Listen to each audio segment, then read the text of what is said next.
Houses can be flooded in a number of ways. The thing we usually think of is a spring snowmelt or a heavy rain during the summer season, where we have rivers and streams and lakes coming over the banks and flooding buildings. Another way that we can flood a building is with storm damage, or if we have a construction defect that allows water from the outside to run into a building. The third and fairly common way is plumbing break, which might involve either a break of a pipe or a mechanical failure of a washing machine, dishwasher, refrigerator with water and ice maker or something. When cleaning up after any kind of flooding, the first consideration always has to be for safety. Adding injury or loss of life to the equation is only going to overshadow the damage already done by the flood. If these are tasks that you don't feel capable of taking care of yourself, then it's important to contact the utility company or a professional contractor to come and take care of these things safely for you. The first thing you need to do is to prepare a toolkit for yourself, proper protective equipment. And that would include safety goggles,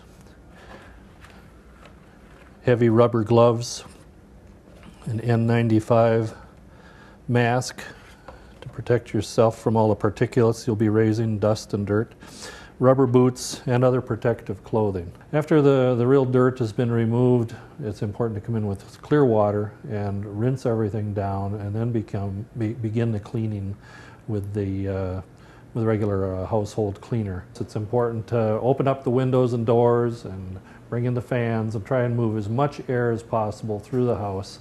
And if there are enclosed spaces in the house, then bring in fans to move the air through those places, and also dehumidifiers to help take the moisture out of the air and bring the house back to dry. And at this point, you're going to be also starting your cleaning process. It's especially important to remember not to mix ammonia-based cleaners with chlorine bleach. Mixing those two together can produce chlorine gas, which is very poisonous and to be avoided. Another thing that it's important to remember for your safety is to, whenever possible, avoid working alone, especially if you're going to be in enclosed areas of the basement or other parts of the house where there may be fumes and you might be overcome with nobody there to help. Once you're able to get in, it's important to check from the outside first to make sure that we don't have structural damage that could put you at too great a risk when you enter the building. And it's also a good time to make sure that the electricity to the building is completely shut off. Even if the power company has it shut off to the entire area, you'll still want the building to be turned off, just in case it would come on unexpectedly. While you're in the building, some of the things that you need to remember are hidden insulation cavities, like you would find around a rim joist, where insulation may be soaked and holding water in the building, so you'll have problems later. Other things to consider are duct cavities, whether they're like this as part of the building structure with a pan enclosing this, or if it's duct work.